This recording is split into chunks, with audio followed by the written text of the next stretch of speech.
Bom, pessoal, voltando aí à interatividade, vamos comentar as questões, né, as alternativas, para verificar qual a melhor questão que se enquadra no enunciado. Na alternativa A, está sendo dito aí que não foi encontrado nenhuma mancha, né, aparente de sangue pelos peritos, mesmo após os testes de cor e de certeza. Bom, como está sendo dito aí, manchas aparentes, normalmente não são testes de cor e de certeza que vão revelá-las, e sim, né, um teste de luminescência, né, que vai revelar essa mancha, e aí sim, após a revelação dessa mancha de sangue, a análise da mancha para realmente verificar se é sangue ou não. Então, na verdade, aí teria que estar escrito, né, testes de luminescência e não de cor. Tudo bem? Na alternativa B, né, falando aí sobre o porta-malas do veículo, e nesse sentido, o suspeito em si alega que tinha pelos, foram encontrados pelos de cachorros, né, dos seus cachorros dentro do porta-mala. E aí, na questão em si, está sendo dito que não é possível diferenciar microscopicamente os pelos humanos e pelos do animal em si, né, do cachorro. E, na verdade, através da piloscopia, né, e mais propriamente da microscopia, o perito em si ele consegue, sim, diferenciar, né, o pelo humano do pelo do animal, do cachorro. Já na alternativa C, está dizendo que durante a necrópsia, uma vez que, né, foi encontrada uma vítima, tá, morta, não viva, e no ato da necrópsia, o médico em si, né, sabendo do histórico, que foi uma suposta vítima de, né, homicídio e abuso sexual, ele colheu material biológico da cavidade vaginal, borda anal e cavidade oral para verificar, para fazer o exame de pesquisa de espermatozoide. Tá? E nesse sentido foi verificado, né, deu positivo para o exame de pesquisa de espermatozoide. Então, a conclusão em si que realmente essa vítima, ela sofreu, né, um abuso sexual, um estupro, tá? E foi encontrado o material do suspeito. Para a gente confirmar, né, a autoria do crime, utiliza-se esse espermatozoide encontrado, né, no corpo aí da vítima, nas cavidades da vítima, com a célula sanguínea do suspeito. Feito isso através da análise de confronto de DNA, né, dá para verificar a autoria do crime. Portanto, a alternativa correta é a C. Tudo bem? Já a alternativa D, né, só para mostrar o porquê de estar incorreta, falando sobre as evidências recolhidas, né, do suspeito em relação aos sapatos que estavam sujos de terra e vegetação, encontrados em sua residência. E aí aqui no final fala que, né, verificou-se a presença de algas aquáticas e que seriam o principal vestígio do crime. Se o crime foi realizado, ocorreu dentro da residência do suspeito, provavelmente não foi encontrado nenhuma alga aquática nesse sapato, tudo bem? E também não foi o vestígio principal desse crime, tá certo? E na alternativa D, onde fala sobre o estágio larval dos insetos aí, é muito raro, após 2 dias da morte, o corpo em si já entrar, né, na fase de esqueletização. Então o corpo em si, né, o estado de putrefação, ele ocorre em 3 fases: a gasosa, a liquefação e a esqueletização. Então, no caso, a fase de esqueletização seria o último processo, né, a última fase da decomposição do corpo. Então, portanto, aí, quando se fala em 2 dias após, né, a morte, né, o encontro do cadáver, ele não poderia estar aí em fase de esqueletização. Tudo bem? Bom, a outra área, né, voltada aí à parte forense seria a genética forense. Essa área em si, ela está envolvida praticamente na grande maioria dos crimes, tá? Onde ela é empregada sempre no final das perícias em si, né? Seria a perícia final das condições de elucidação de crimes. E em quais situações essa genética forense seria aplicada? Como eu disse, em diferentes situações, desde que o perito em si, o perito local, encontre amostras no local do crime, amostras biológicas. Então, encontre sangue, encontre manchas de sêmen, urina, seja em tecidos ou até mesmo em instrumentos inanimados como faca, copo.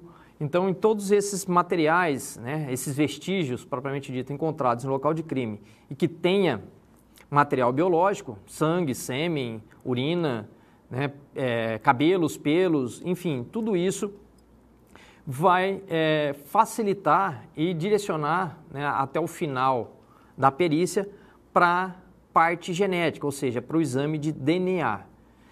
E em que situações? Por exemplo, na identificação de cadáver. Então, na grande parte dessas situações em que ocorre um homicídio, por exemplo, e o suspeito, como eu já disse, vai desovar esse corpo, normalmente desova aí num canavial, dependendo das regiões, então desova em um canavial e depois de muito tempo é que vai descobrir, vai ter o encontro desse cadáver pelos policiais. Normalmente, quando encontra o cadáver nessas situações, ele já está, sim, em estado de esqueletização e aí não tem como fazer a verificação através da macroscopia, ou seja, da visualização do cadáver. É feito aí, num primeiro momento, o exame antropológico, que nós vamos comentar mais para frente, e uma vez feito o exame antropológico, faz a coleta de material, como por exemplo, cabeça de fêmur, externo, que são os principais ossos coletados para o exame de DNA. Uma vez coletados esses materiais e tendo familiares reclamando da ausência desse corpo, do desaparecimento desse corpo, colhe-se o sangue desses possíveis parentes e aí com a célula sanguínea desses parentes faz a comparação com as células ósseas desse cadáver, em esqueletização. Uma outra situação em que a genética forense também está atuando, empregada em si, seriam nas violências sexuais, ou seja, nos estupros. A gente já veio comentando aí que no caso de um estupro, principalmente quando a suspeita ejacula, não só internamente a vítima, mas na superfície corporal da vítima, nas vestes, ou até mesmo se limpa com uma toalha, com um papel higiênico, com um lençol, enfim, ele vai deixar vestígios, no caso, manchas de sêmen. E constatado essa mancha de sêmen é através da pesquisa de espermatozoide. Uma vez dando positivo esse exame, a pesquisa de espermatozoide, esse espermatozoide vai ser comparado com as células sanguíneas de um suspeito. Feito isso, verifica-se que realmente aquela vítima sofreu um abuso e quem foi o autor desse abuso. Então, a genética forense, propriamente dita, ela vai definir a autoria desse crime através do exame de DNA entre o espermatozoide encontrado, nas vestes ou até mesmo no corpo da própria vítima, com as células sanguíneas, o material do suspeito, o material biológico do suspeito. Ainda a genética pode ser aplicada em relação a alguns casos de paternidade, desde que essa verificação de paternidade seja criminal e não civil.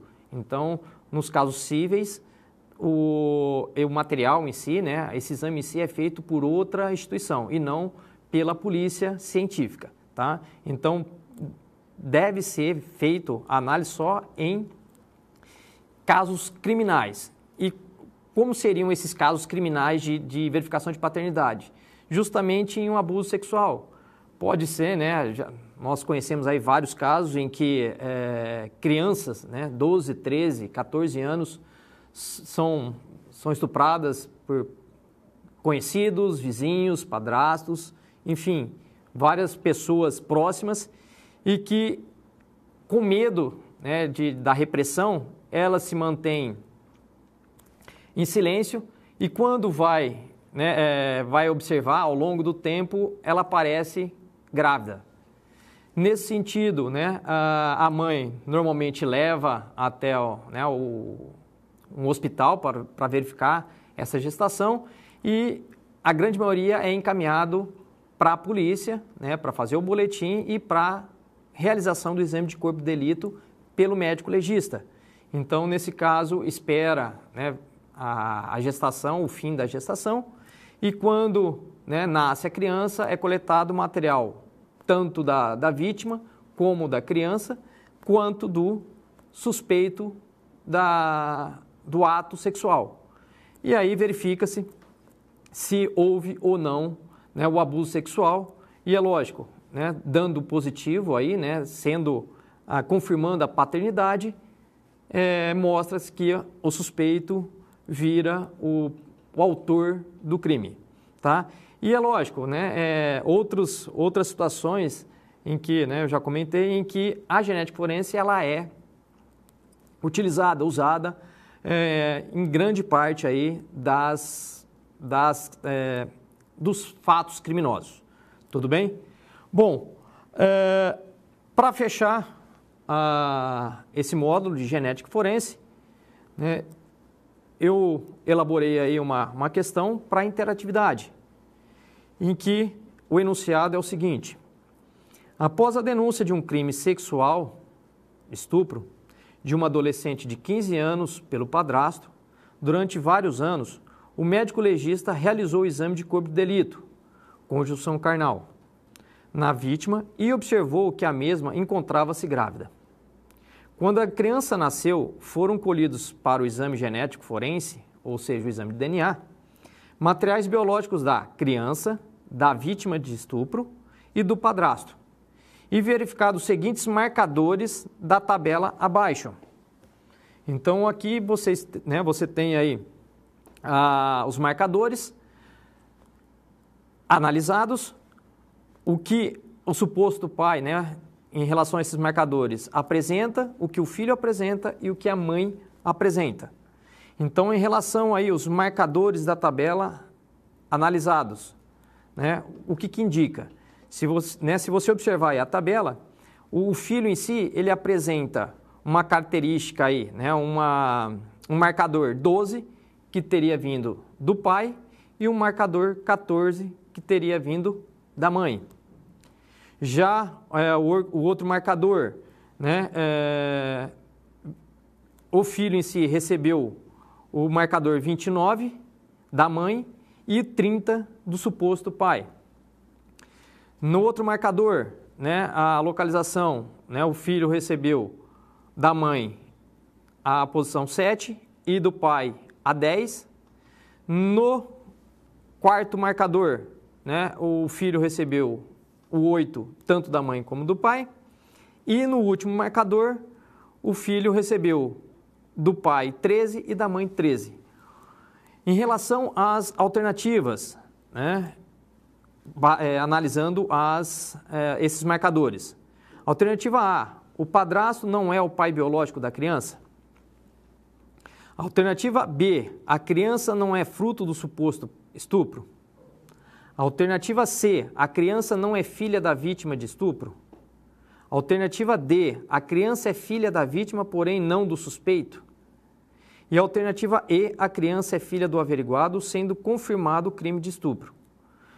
Bom, se vocês verificarem esses marcadores, a tabela em si, tudo indica que a criança, lógico, é filha da mãe em si, devido aos marcadores 14, 29, 7, 8 e 13. E também filha do suspeito de ter praticado estupro, né? Na qualificação aí, na caracterização 12, 30, 10, 8 e 13. Portanto, a alternativa correta é a alternativa E. Tudo bem? Bom, pessoal, As referências que eu me baseei nessa unidade 1 estão descritas aí para vocês. São os principais livros que eu utilizei para a montagem dos slides e do conteúdo programático aí de vocês. E ficamos aí para a próxima oportunidade.